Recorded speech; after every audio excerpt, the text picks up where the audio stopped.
Hello, ഇന്ന് ഒരു ഡേറ്റ്സിന്റെ റെസിപ്പിയാണ്. ഡേറ്റ്സിന്റെ അച്ചാറാണ് ഇത്. പച്ച ഡേറ്റ്സ് ആണ് കേട്ടോ. അപ്പോൾ പച്ച ഡേറ്റ്സ് ആണ്. അപ്പോൾ നമ്മൾ കടയിൽ നിന്ന് വാങ്ങിച്ചുകൊണ്ട് വന്ന് കഴുകി വൃത്തിയാക്കി വെച്ചിട്ടുണ്ട്. അപ്പോൾ ഇത് വെച്ച് നമുക്കൊരു അച്ചാറാണ് ഇന്ന് ഞാൻ തയ്യാറാക്കാൻ പോകുന്നത്. ആദ്യമായിട്ട് ഇതിന്റെ മുകളിലെ ഭാഗം കട്ട് ചെയ്ത് കളഞ്ഞിട്ട് ഇതിന്റെ കുരു ചെത്തിയെടുക്കണം. ഡേറ്റ്സിന്റെ കുരു എല്ലാം എടുത്ത് മാറ്റി കട്ട് ചെയ്ത് വെച്ചിട്ടുണ്ട്. അപ്പോൾ ഇതിലേക്ക് നമുക്ക് ഉപ്പ് ചേർത്ത് 10 മിനിറ്റ് ഇതിനെ റെസ്റ്റ് ചെയ്യാൻ വെക്കണം. ഉപ്പ് ചേർത്ത് കൊടുക്കുകയാണ്. ഉപ്പ് ചേർത്തതിന് ശേഷം നല്ലപോലെ ഇളക്കി കുറച്ച് നേരം മാറ്റി വയ്ക്കുക. ഉപ്പെല്ലാം ഇതിൽ പിടിക്കട്ടെ. 10 മിനിറ്റ് ആയിട്ടുണ്ട്. ഇത് ഉപ്പ് പിടിച്ചു കഴിഞ്ഞു. പിന്നെ നമുക്കിതിലേക്ക് ആവശ്യമായ മസാലപ്പൊടികളാണ് എടുത്തു വച്ചിരിക്കുന്നത്. ഇതിലേക്ക് ഇഞ്ചി, വെളുത്തുള്ളി, കറിവേപ്പില ആവശ്യമാണ്. ശർക്കര പാനിയാക്കി ഉരുക്കി വെച്ചിട്ടുണ്ട്.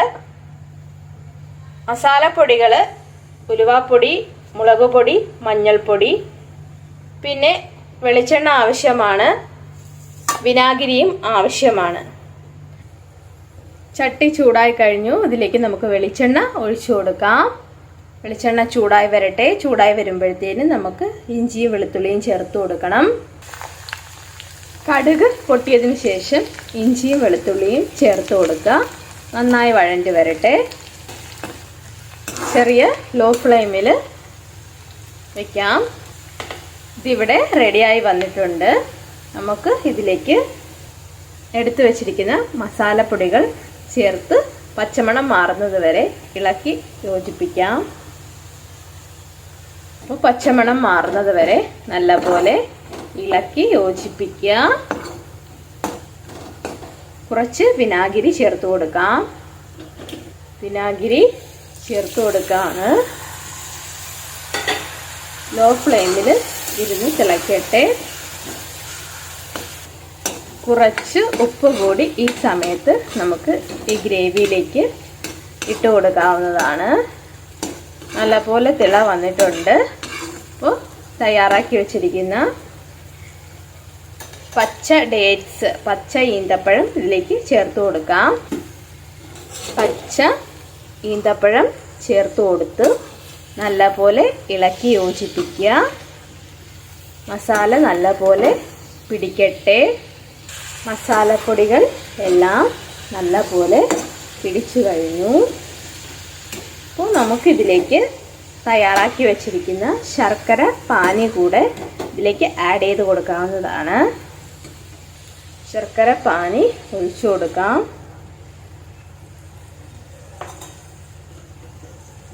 നല്ലപോലെ ഇളക്കി യോജിപ്പിക്കുക. ഈ സമയത്ത് നമുക്ക് ഉപ്പും മധുരവും എല്ലാം ഒന്ന് ടേസ്റ്റ് ചെയ്ത് നോക്കാം. അപ്പോൾ ഇത് വേകാൻ വേണ്ടിയിട്ട് ഒരു 10 to 15 മിനിറ്റ്സ് അടച്ച് ലോ ഫ്ലെയിമിൽ വേവിച്ചെടുക്കണം. അപ്പോൾ അടച്ചു വയ്ക്കാം. ഒന്ന് തുറന്നു നോക്കാം.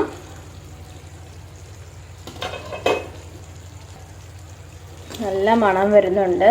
ഉലുവാപ്പൊടിയും വെളിച്ചെണ്ണയും ഒക്കെ ചേർത്ത ഒരു അച്ചാറാണ്. അപ്പോൾ ഒന്ന് ഇളക്കി യോജിപ്പിച്ച് വീണ്ടും നമുക്ക് ഇതിനെ അടച്ച് വയ്ക്കാം. 15 മിനിറ്റ്സിന് ശേഷം നമുക്ക് ഇത് തീ ഓഫ് ചെയ്യാവുന്നതാണ്. അപ്പോൾ നല്ലപോലെ വേകട്ടെ.